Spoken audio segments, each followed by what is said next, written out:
In this part of the notes on polar graphing, we're going to talk about how to convert equations between polar and rectangular form. We converted coordinates from polar to rectangular form yesterday, but the same equations are used. So our important equations that we learned yesterday are x equals r cosine theta, y equals r sine theta, r squared equals x squared plus y squared, or we can also say r is the square root of x squared plus y squared, and theta is equal to inverse tangent of y over x.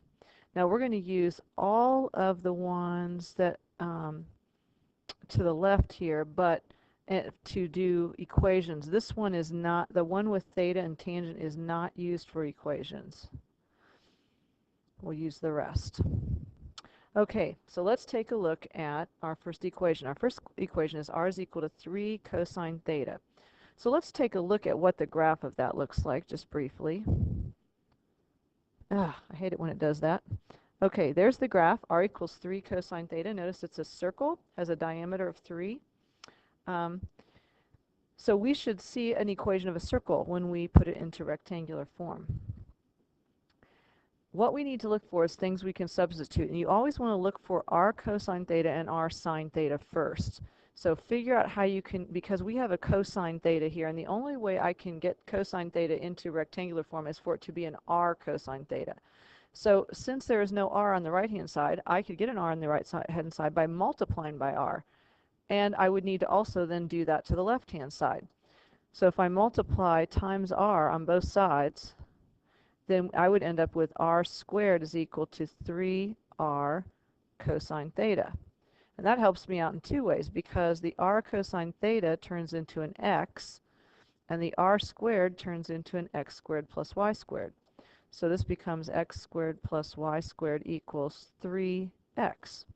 And hopefully you recognize that. I'm going to go ahead and put that in all on one side of the equation. X squared plus y squared minus 3x equals 0. Hopefully you recognize that that is the equation of a circle, because it has two squared terms. Coefficient of both terms is the same. So let's complete the square and put this in standard form.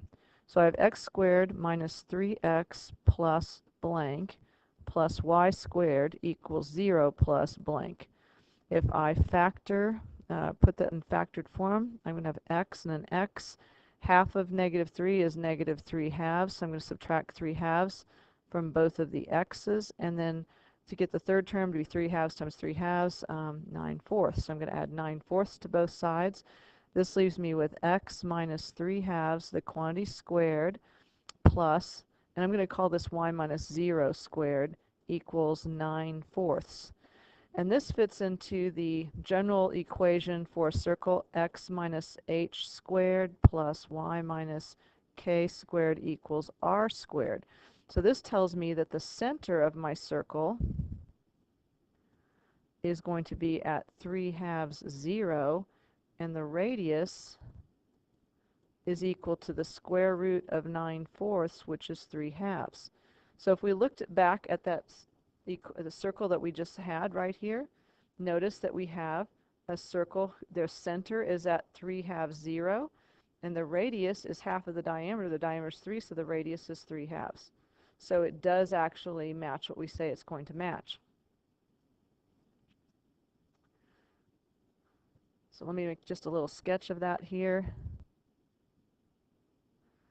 So this is 3 halves 0. This is all the way to 3 here, and our radius is 3 halves. So that really looks bad, but anyway, you see what it looks like. I'll just draw it like so. 1, 2, 3. This is 3 halves 0. There we go. I'm taking too much time. Sorry about that. Okay. Now, let's look at example 2. R equals 5 cosecant theta. I also have that one graphed. So if I go to this page, there's r equals 5 cosecant theta. It's just this horizontal line. And it's a horizontal line through 5. Hopefully you remember that the equation of a horizontal line, because that's what we're going to head for. So if we do this, we have r equals 5 cosecant theta. And the first thing I have to do is realize I can't get rid of that cosecant in its form it's in now. I can only do something with cosine and sine. So I'm going to rewrite cosecant as 1 over sine. So this becomes r equals 5 times 1 over sine of theta, or r is equal to 5 over sine of theta. Now, I need to have r times sine of theta. So if I multiply both sides of this equation by sine of theta, then I would have r sine of theta on the left-hand side and just 5 on the right-hand side.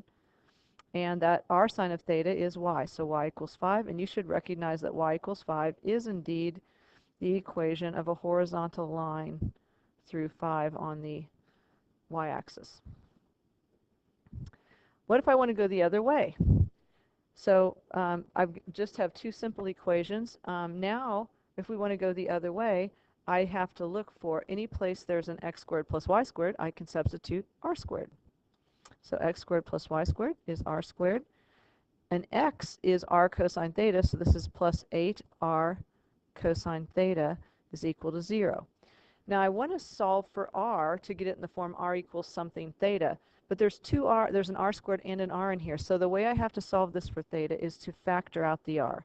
So this is r plus 8 cosine theta is equal to 0. And then I split it into two equations. R equals 0, or r plus 8 cosine theta is equal to 0.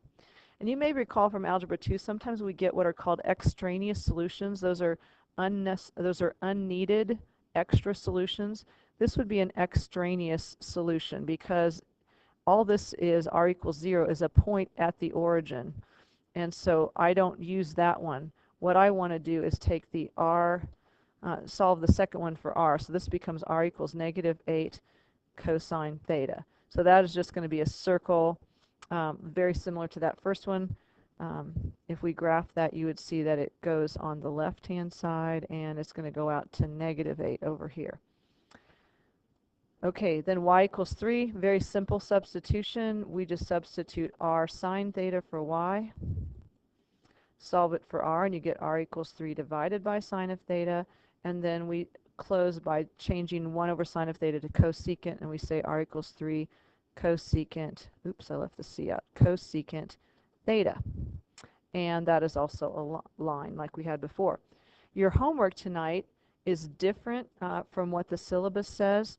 I got the two homework assignments switched on the syllabus for today and tomorrow. So homework is the circles and lines worksheet. That's what you're going to be doing. You'll need a graphing calculator. You're going to do a lot of graphing and looking for patterns and seeing relationships. So you're going to graph a lot of circles, a lot of lines. You're going to see the patterns in them and how to recognize them from their equations.